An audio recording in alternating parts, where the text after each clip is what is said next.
Well, if this works out, dude, this would be great. These lens guards. This is epic, dude.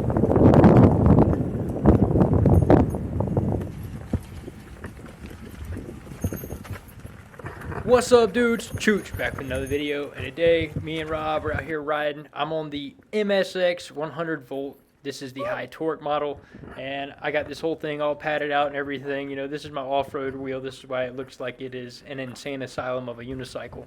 But anyways, he's on the old 84 volt M Super X 1600 watt hour version, and so that just shows, you know, that thing's also very capable of a unicycle still. And if y'all want to do some rides like this, don't hesitate. Absolutely get out there and do it. But we are on some insane mountain bike trails today. So these mountain bike trails are beautiful, you know, but they are steep. There's switchbacks, there are gnarly ledges, there's rocks, there's everything in these. You know, these are your supreme Rocky Mountain mountain bike trails. And it is bi-directional. So in the later clips of this video, you're going to definitely hear me doing some like Indian calls and whatnot. And that's just because there's a lot of blind corners coming up, and you got to let people know you're coming. You know, you got to have a bell or something. I like to just yell, you know, because I don't want to have somebody come around a corner, you know, and then we have a collision up there. If I can avoid that, that's what I want to do. Y'all are having y'all's downhill fun. Can you go up on that thing? Yeah. They're doing pretty good, man. That's hilarious. Yeah, dude. What are they called? They're electric unicycles. Yeah. Oh my god. They're fun though. They're good. Good time. Never seen one. No suspension, just hardtailing it. You know, kind of beating us up, but it's fun. I mean, you can't go over everything, obviously. Yeah. But, wow. It's a good time, man. Nice. Y'all have a good one now. Have fun, Whoa, guys. those things are crazy. Right on. Right on, you as well. So those are some nice people right there for sure, and it really is. They just were kind of amazed at how far we were into this loop, and it even impressed me afterwards. Because with some of these trails, I'll just, you know, I'll look up a trail or whatever. I won't know really, you know, how long it is or exactly how many split off points there are on the trail. Because, you know, a lot of these trails out here, mountain bike trails in the Rocky Mountains, are not like they were back in South Carolina, you know, on North Carolina on the East Coast where I used to ride at. It was, I mean, everything out there was kind of predictable. There's a trail map, it's flat. You can relatively kind of know where you're at, where you're going. With this, you know, you're going behind mountains, you're going in gullies, you're going... Damn, bro, 84 volts, pull it up, dude. What's your battery life looking like? I think very low 4 out of 5. Good, man. These type of trails don't really hurt it too bad, dude. Well, on some of the worst parts, I've tried to mitigate the stress on it. Yeah. But yeah, no, we're not. The thing we got to worry about is the heat in them, I guess. But it's a cool day, so.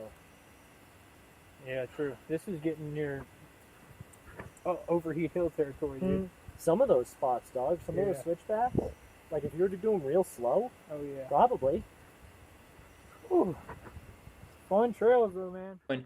And you just get really, really disoriented. You get so far into your ride out here.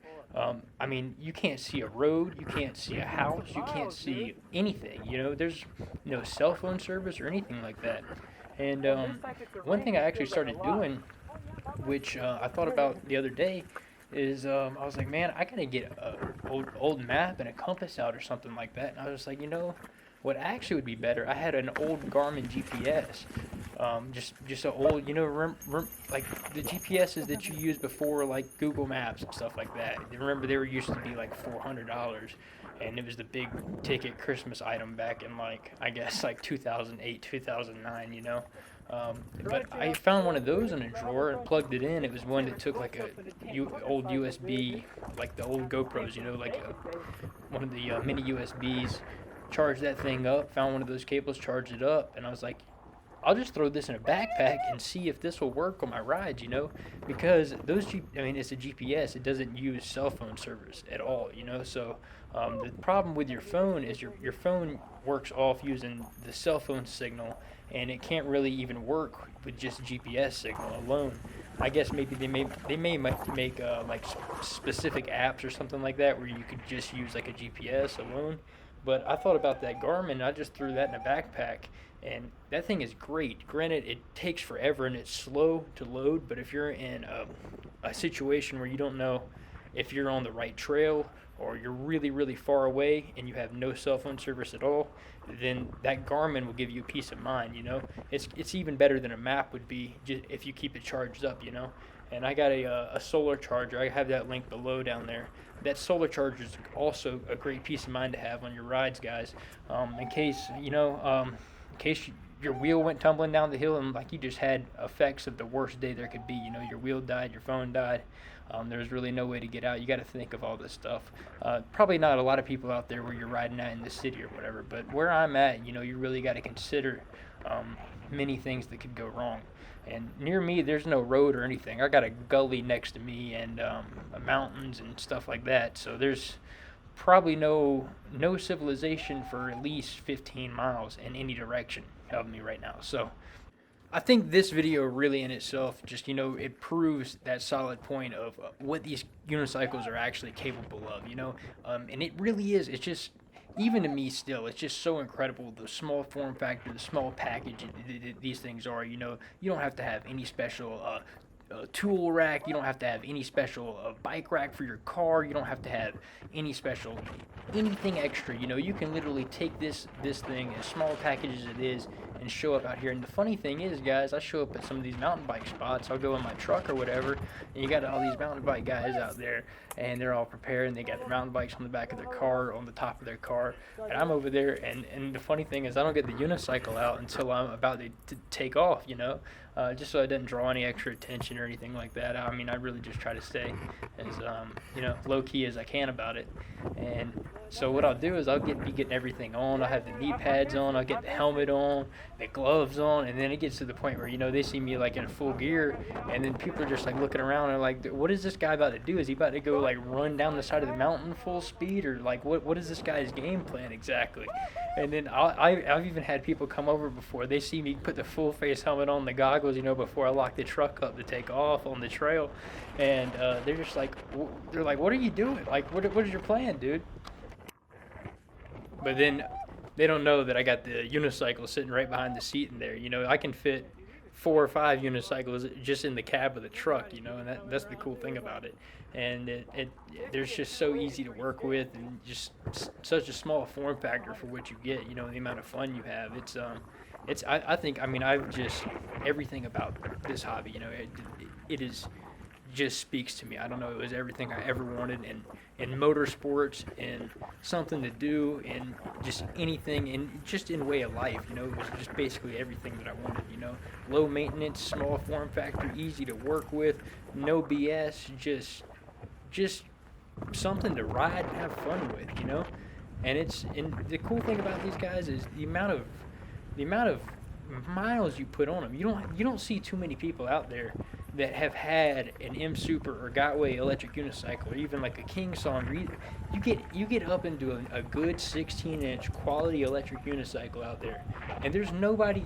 You can't name somebody that has one for over a year that doesn't have over 500 miles on it. And in the same consideration, you have to think about this in terms of having a motorcycle. You know, I uploaded a video of me riding my Honda Grom about a week ago, and even on that bike, guys, I've had that bike for a long, long time, and I've only have, I think, about 2,000 miles on that bike. And so you think, in contrast to having one of these electric unicycles, and it's not those long rides, you know, but it's just the every single day convenience of these things that speaks to it, you know. It's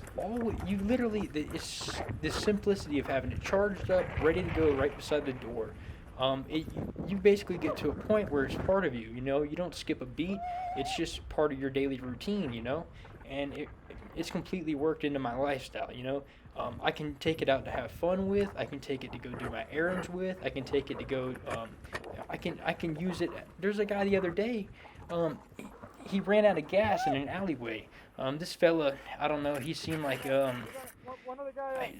I guess the guy was intoxicated or something was going on, or either he was having an awful day or something, but I didn't ask questions. You know, the guy's car was broken down, and it needed to be moved out of the alleyway. And he was sitting there with the door open, you know, had it in neutral, trying to push the car out of the way. And I just came up behind him, you know, on the M Super 100 volt. I don't suggest doing this, guys. You can pop a motherboard, but there is people out there that, I mean, you can easily push a car with these things, you know, if it's in neutral. So I just get right behind the car, you know, and he's pushing on the door or whatever, and I say, I just make a quick little turn. I said, just steer it. And he was just like, wait, what? And he just kept pushing. And I just gave it a full lean into in the back of this M Super high torque right here. This 100 volt high torque. And man, I pushed this Honda Odyssey minivan, man. I got that thing rolling about 8 miles an hour down this alleyway, man. This guy was blown away by it. And it was just the coolest thing, being able to help people. I've done that several times before. Just helping people, you know. You're out and about on this thing, and it's just such an easy method of getting around, and such an easy way of just moving the human body. I saw an old lady one day in the middle of traffic, you know, just out there in the middle of traffic. Nobody was helping her. It was a green light both ways. This is in downtown Denver, and it was right near the Cherry Creek Mall, actually, where I filmed that last video I put out. It was right near that same area. And this lady is out there. She's walking across the crosswalk, but it was taking her a minute. You know, she couldn't walk fast enough in order to get across the whole entire 4-lane intersection before the thing changed. And cars started going. Of course, people started putting on brakes, started going or whatever. And I saw it from across the road. And being on this thing, you know, you can just make this split. I mean, it's like it really is like having a little superpower, you know. I just split over there real quick, you know, blocked traffic, and escorted her across the road, you know, so that she could get out of the way and everything would be okay. Oh, that's for suspension, baby. Where's my King Song S18? King Song, you could be getting some publicity, you know. I don't have the S18, dude. Like, I should send me one. And another time, there was a guy with a Harley. He was broken down right in downtown Denver next to Coors Field. He was on 20th Street in Coors Field, basically, and it's this big hill that goes down, and it's a super busy roadway, just going right into the city, where everybody that commutes for work into the city is always going down. And there's no shoulder there. The only shoulder to the right is basically a elevated sidewalk, and the sidewalk's 10 feet in the air, you know, under a bridge, and the way that it goes, and so there's nowhere for him to pull over. And so his bike is broken down, and he has a hill ahead of him, this easily, you know, 400 yards of hill that you can't really push a Harley up. And then especially getting off of a Harley in the middle of traffic, you're really going to have a hard time doing that, you know, and then pushing it up the hill. And so he was broken down, just kind of sitting there. And I saw it from I was on the sidewalk kind of going over, and I looked down and saw it.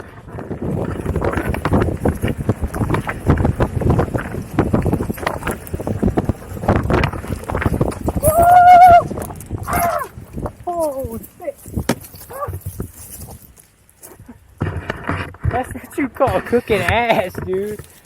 Holy moly, baby girl. Where are we going, dude? I'm heading over here.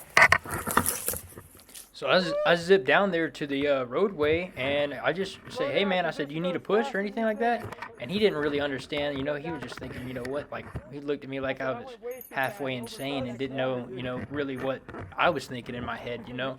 I guess that happens a lot, you know. I think I'm saying something and I got it all figured out in my head, and just the way it comes out, you know, to somebody else, it just doesn't make any damn sense. Maybe like in this video and some of the other stuff. But anyways, I said, hey man, I'll give you a push up the hill or whatever. And he looked at the unicycle and looked at me and was wondering why I wasn't getting off of it to, you know, push it, I guess. And I said, no, I said, just steer it, man. I said, just, you know, I said, just steer it. And he said, wait, really? And I literally just grabbed onto the back of that Harley, and I just pushed, man, and he literally got so much momentum up. He put his feet up on that thing, and we pushed it, and we went right up the hill and pushed it right over to a parking lot. And this dude, like, he was absolutely amazed. I've never seen somebody just so amazed at the moment of just like what just happened. He couldn't wrap his head around it, of what just occurred, you know.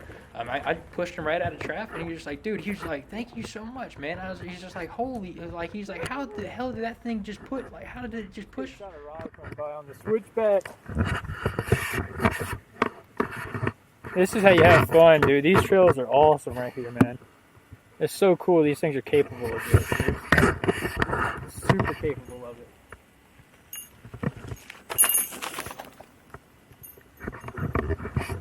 Push me up that hill like that. And I was like, man, these things are pretty powerful, you know. It's no problem. He's just like, man, he's like, can I give you some money or something like that? I was like, no, dude, honestly, I was like, just, it's no problem, man. I was like, I saw you needed some help, man, and help you out. And he's just like, dude, thank you so much, man. And I don't know, I think that's just the coolest thing about these things, is just the dexterity of it, you know, just being able to, you know. I kind of want to hit that.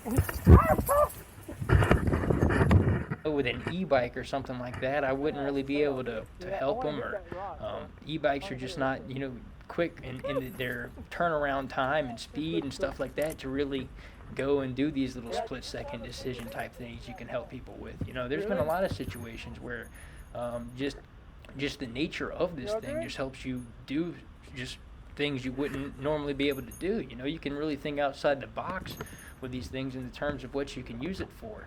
And a lot of people, I mean, I'm seeing them even in warehouse work and stuff like that. There's one company, I'm not sure the name of it, but I actually saw a video where they trained every single employee. They were on the dual wheel ones. You remember like the air wheel Q3s?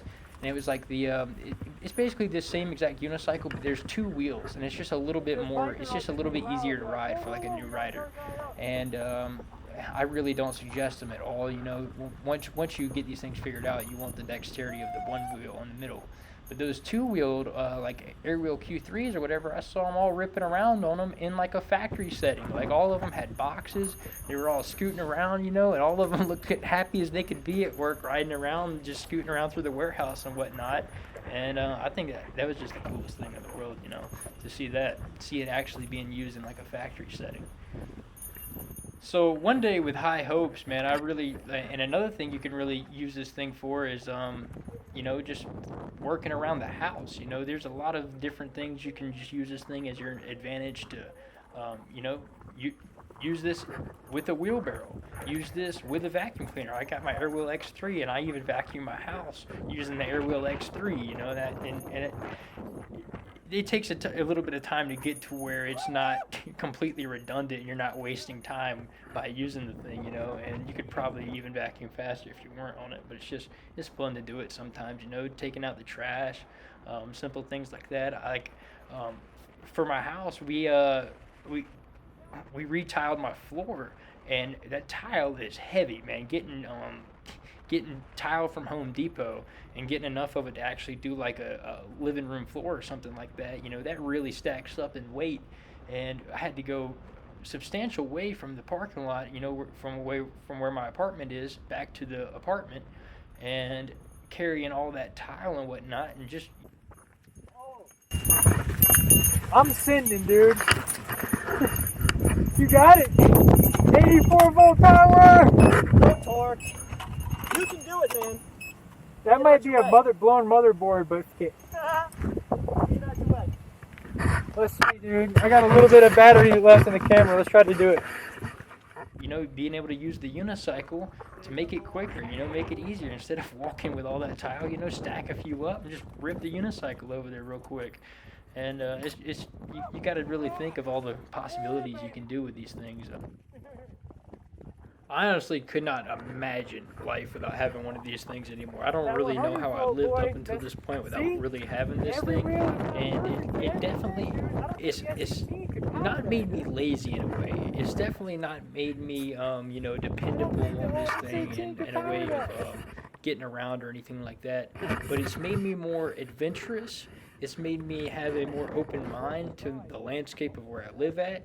It's made me have more respect for the natural landscape.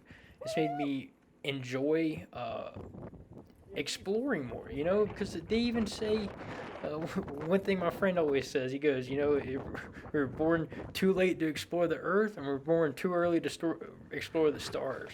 And you know, you could kind of go at it with that whole mindset, but getting out on these things and being able to, you know, explore trails and the places around you that you don't see with a car, you know. Just being able to get out there in nature with these things and get around, and you will. Once you get one of these things, you just go to awesome places, guys. You know, you have your daily commutes, your daily little rhythms of your fun rides around where you live at, you know, that you mainly do and whatnot. But I'm telling you, once you own one of these things, there'll be a good 5 or 6 times a year you get out and you just see the coolest things. You see incredible terrain. You get to see lakes, rivers. You know, you go to the coolest. You get to ride these things on beaches, and it's, you know, it's just, it really is. And for someone with a just an open mindset like I do, you know, with if you ever do one of those trait tests, you know, I watch a lot of Jordan Peterson. If you ever do one of those trait tests, and I score really, really high in openness, and that's, you know, that's kind of contributes to my whole mindset and these things and where I think they'll go and my whole idea of riding them and whatnot. And it, you know, it takes a special person to really fully get into one of these things and fully adapt to it, you know, and just completely ignore anybody's opinions on it, you know, and just embrace the fun of what it is, and not have any considerations of somebody that says, hey, why don't you use your truck, or hey, why don't you use your why don't you drive there, or whatever, or that's stupid, or whatever. You know, you get to the point where it's just like, man, you could tell me this is the dumbest thing in the entire world, and it could absolutely be, and it can be registered and written down in the encyclopedia as the stupidest thing in the world. But in my mindset, man, I have so much fun with these things, and it's changed my life so much for the better that, you know, anything written negative about it or whatever would completely be off-written by the experiences I've had and the fun I've had with this, the friends I've made through it, the relationships I've gained with this, and just, you know, the hobby, it really is special to me. You can get all the latest electric unicycles linked right below, guys. eWheels is where you want to go for all of the United States customer base, and for all of you guys everywhere else in the world, eRides. Both are right below, both are affiliate links, and with the eRides, use code CHOOCH5 and you can get a discount on your purchase. And also, down below, I'm a proud member of the Lazy Rolling team, and all the armor jackets that I'm wearing, you can get a 20% discount using code CHOOCH at lazyrolling.com. Thank you, guys. I'll see you on the next one.